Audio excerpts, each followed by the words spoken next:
दोस्तों ये मूवी एक डेंटिस्ट के ऊपर है जिसके साथ कई लोग मिलकर के बहुत बड़ा गेम खेलते हैं और उससे एक मर्डर करवा देते हैं और अब डेंटिस्ट कैसे बचता है ये इस मूवी में दिखाया गया है। तो दोस्तों बिना देरी किए मूवी की शुरुआत करते हैं। तो दोस्तों आज हम एक्सप्लेन करेंगे फ्रेडी मूवी को। मूवी शुरू करने से पहले आप हमारे चैनल को सब्सक्राइब जरूर कर लेना ताकि हमारी मेहनत जाया नहीं जाए। मूवी की शुरुआत में फ्रेडी नाम का डेंटिस्ट दिखाया जाता है जो कि रिलेशनशिप में आने के लिए बहुत ज्यादा कॉन्शियस होता है और वो बहुत ज्यादा कोशिश करता है, इसलिए वे एक डेटिंग ऐप यूज करता है और नई नई लड़कियों को डेट भी करता है, लेकिन कोई भी लड़की उसे भाव नहीं देती है और उससे बात नहीं करती क्योंकि फ्रेडी उतना ज्यादा कूल नहीं है, वो बहुत ज्यादा सिंपल इंसान है और उसके दोस्त भी बहुत कम है। बस उसने एक टर्टल रखा हुआ है और वह उससे ही सारी दिल की बात करता है। अब एक दिन फ्रेडी अपने विंडो से अपने पड़ोसी कपल को देख रहा होता है जो कि किस कर रहे होते हैं। अब ये दोनों कपल फ्रेडी को देख लेते हैं। अब नेक्स्ट डे फ्रेडी को एक लड़की का कॉल आता है डेटिंग ऐप से। अब वे उसे डेट के लिए फिक्स करती है और फ्रेडी से स्वीट लैंग्वेज में बात करती है। ये सुनकर फ्रेडी को बहुत अच्छा लगता है। अब उसे लगने लगता है कि फाइनली ये लड़की अब मान जाएगी, लेकिन जब वे उसको डेट करने के लिए मिलने जाता है तो वो लड़की वहां नहीं आती, बल्कि वहां पर वही कपल और उसके दो फ्रेंड्स होते हैं। मतलब इन लोगों ने फ्रेडी के साथ एक प्रैंक किया था।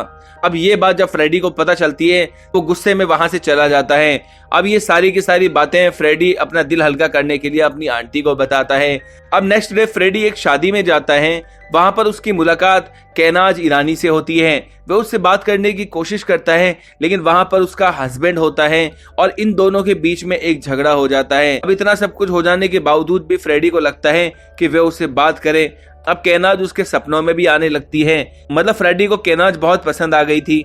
अब नेक्स्ट डे जब वो क्लिनिक पर होता है तो वो देखता है कि एक पेशेंट आई हुई है, पर वो पेशेंट कोई और नहीं बल्कि केनाज थी। वो अपना एक दांत निकलवाने के लिए आई थी। केनाज को देख करके फ्रेडी बहुत खुश हो जाता है। अब फ्रेडी केनाज की पूरी डिटेल निकलवाने की कोशिश करता है और उसका एड्रेस भी पता करता है और उसे घर तक फॉलो करता है। और एक दिन वे देखता है कि केनाज का हस्बैंड यानी रुस्तम जो कि एक रेस्टोरेंट चलाता है वो उसके ऊपर बहुत ज्यादा जुल्म करता है, मतलब डोमेस्टिक वायलेंस करता है। अब ये सब देख करके फ्रेडी को बहुत गुस्सा आता है, लेकिन वे कुछ नहीं कर पाता। अब नेक्स्ट डे फ्रेडी उसे कांटेक्ट करता है और उससे बात करने की कोशिश करता है। वे चाहता है कि वे उसकी हेल्प करे। वो क्लिनिक के प्रोसीजर के बहाने से उसे मिलने के लिए बुलाता है और जब वो वहां आती है तो उसका फेस देख करके फ्रेडी को बहुत बुरा लगता है। धीरे धीरे ये लोग रोज मिलने लगते हैं और उनके बीच नजदीकियां बढ़ने लगती है।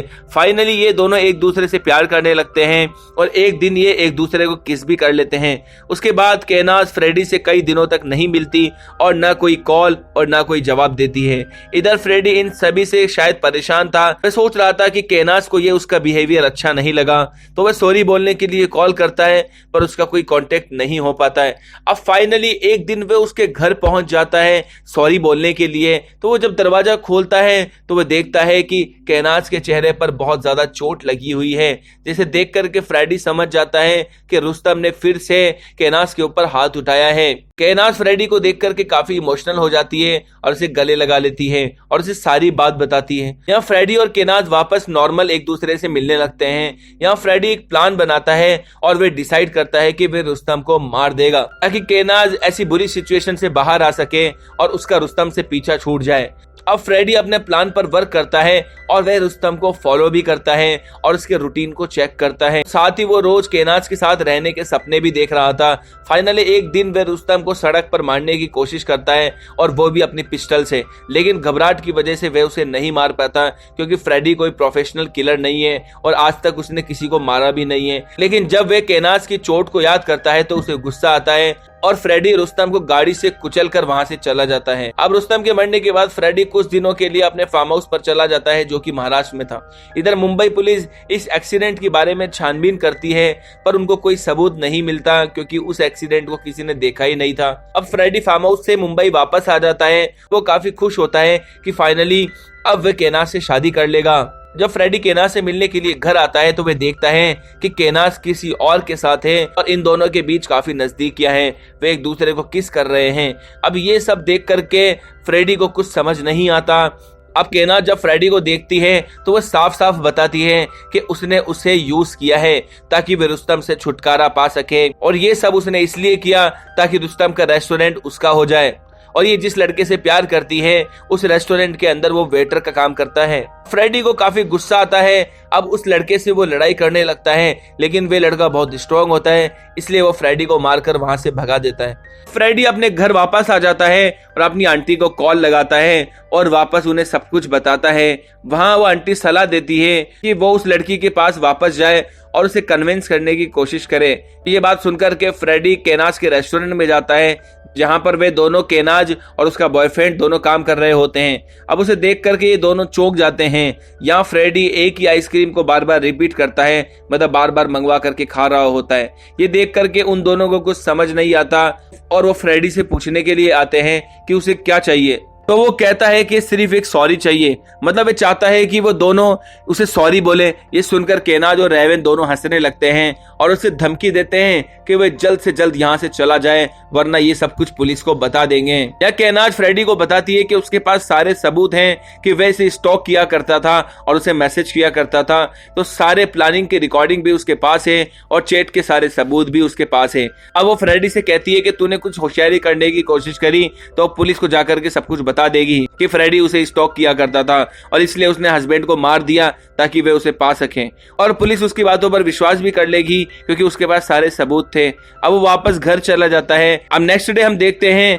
कि फ्रेडी केनाज के घर की नकली चाबी बनवा लेता है और जब वो दोनों घर पर नहीं होते तो वह उनके घर में घुसता है और उनके खाने में स्लीपिंग पिल्स डाल देता है, जिसे खाकर वो दोनों कई घंटों तक सोए रहते हैं। अब उनके सोने के बाद फ्रेडी दोनों का फोन लेकर के उसे अनलॉक करके उनके सारे चैट डिलीट कर देता है, मतलब सारे सबूत मिटा देता है, यहाँ तक कि फोटो को भी डिलीट कर देता है ताकि उसे कोई सबूत ना मिल सके। वो केनाज के फेस वॉश के अंदर डिटर्जेंट डाल देता है और अब केनाज के चेहरे के ऊपर एलर्जी हो जाती है। अब केनाज और उसका बॉयफ्रेंड दोनों हॉस्पिटल भागते हैं और जब ये हॉस्पिटल में होते हैं तो फ्रेडी वापस उस रूम में आता है।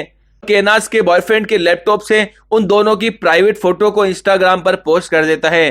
केनाज को ये सारी चीजें समझ नहीं आती है, वो उसके बॉयफ्रेंड पर गुस्सा करती है तो उसका बॉयफ्रेंड रेवन बोलता है कि मैंने ये पोस्ट नहीं की, तो वो समझ जाती है कि ये फ्रेडी का काम है।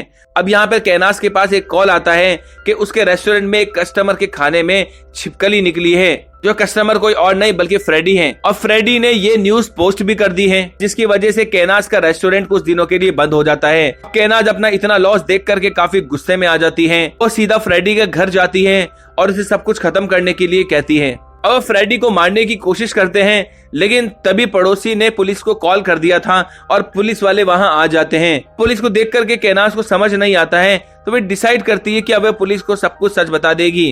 और यहाँ वे सब कुछ पुलिस वालों को सच बता देती है कि कैसे कैसे फ्रेडी ने उसे स्टॉक किया और उसके हस्बैंड को गाड़ी से कुचल दिया और उसके रेस्टोरेंट को भी छिपकली के बहाने से बंद करवा दिया। केनाज से पुलिस वाले पूछते हैं कि तुम्हारे पास कोई सबूत है।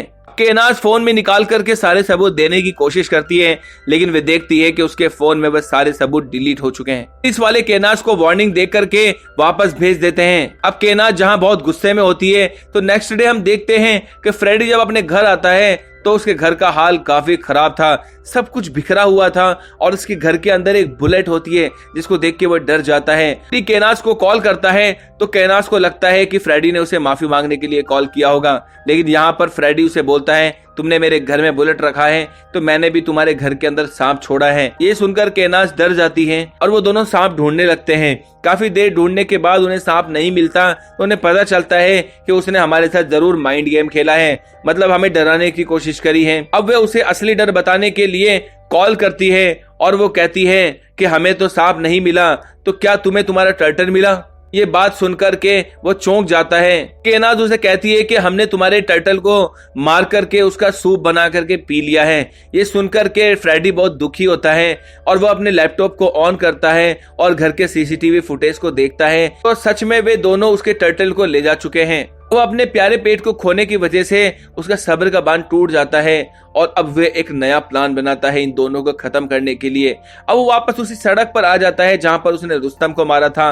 वहां एक कबाड़ी होता है, वह उसे कुछ पैसे दे देता है और प्लान का वर्क करवाता है। अब यहाँ पर कबाड़ी पुलिस वालों के पास जाता है और वो कहता है कि उस रात एक्सीडेंट होते हुए मैंने देखा था और मैंने उस कार का नंबर भी नोट कर लिया था जिससे उसका एक्सीडेंट हुआ था। अब कार का नंबर जब पता चलता है तो वह किसी और की कार नहीं बल्कि फ्रेडी की कार थी। मतलब फ्रेडी ने जानबूझकर अपने आप को इस केस में पास आया। अब पुलिस फ्रेडी से पूछती है तो यहाँ फ्रेडी पुलिस को बताता है, वो बताता है कि एक्चुअली ये कार किसी और ने नहीं बल्कि केनाज ने उससे उधार मांगी थी कि चाबी कार में ही छोड़ दी थी और शाम को उसका बॉयफ्रेंड रेवन यहाँ कार लेकर के आया था और 1 घंटे बाद में इस कार को वापस दे गया था। मैंने देखा था तब ये डैमेज थी और पिछले पहिए में के अंदर खून लगा हुआ था। अब इस बात के सबूत के लिए वह अपने मोबाइल के मैसेज खोलता है जो कि केनाज ने उसे सेंड किया था। एक्चुअली ये मैसेज खुद फ्रेडी ने केनाज के मोबाइल से सेंड करवाया था जब वह उसे स्लीपिंग पिल्स देकर के बेहोश किया था। पुलिस केनाज को फोन करती है रिपोर्ट करने के लिए। यहाँ केनाज को कुछ समझ नहीं आता है और उसके बाद केनाज के पास दूसरा कॉल फ्रेडी का आता है और वह बताता है कि उसने पुलिस वालों को सब कुछ बता दिया है। ये सुनकर के केनाज उससे बोलती है हमें मिलकर के सब कुछ सॉर्ट आउट कर लेना चाहिए, इस प्रॉब्लम को यहीं खत्म कर देना चाहिए। केनाज फ्रेडी को मारने का प्लान बना रही होती है और फ्रेडी इन दोनों को मारने के लिए प्लान बना रहा होता है। अब फ्रेडी उन दोनों को फार्म हाउस पर बुलाता है इस सूटकेस के साथ में। हाँ, ये दोनों सूटकेस के साथ उसके फार्म हाउस पहुंच जाते हैं जहां ये दोनों उसे मारने की कोशिश करते हैं। फ्रेडी उन दोनों को इलेक्ट्रिक शॉक दे देता है और वहीं पर ये बेहोश हो जाते हैं। उसके बाद फ्रेडी उन दोनों को ऑपरेशन चेयर पर बांध देता है और उन्हें टॉर्चर करता है और फ्रेडी इन दोनों का एक एक दांत निकालकर उन्हें जख्मी कर देता है जिससे वो दोनों फिर से बेहोश हो जाते हैं। अब फ्रेडी इन्हें दोनों को जमीन के अंदर दफन कर देता है। पुलिस वाले चेक करते हैं कि वो दोनों कहाँ हैं, तो उनके सीसीटीवी कैमरे से पता चलता है कि वे दोनों सूटकेस लेकर के यहाँ देश छोड़ करके भाग चुके हैं या शहर छोड़ करके भाग गए हैं। तो भागने की वजह से पुलिस को यही लगता है कि फ्रेडी सच बोल रहा था और इस वजह से सारे के सारे इल्जाम उन दोनों के ऊपर आ जाते हैं और फ्रेडी यहाँ बच जाता है और सच साबित हो जाता है और यहीं पर मूवी का दी एंड हो जाता है। तो दोस्तों, आपको ये मूवी कैसी लगी कमेंट में जरूर बताना और दोस्तों नई नई मूवी के लिए आप हमारे चैनल को सब्सक्राइब जरूर कर लेना।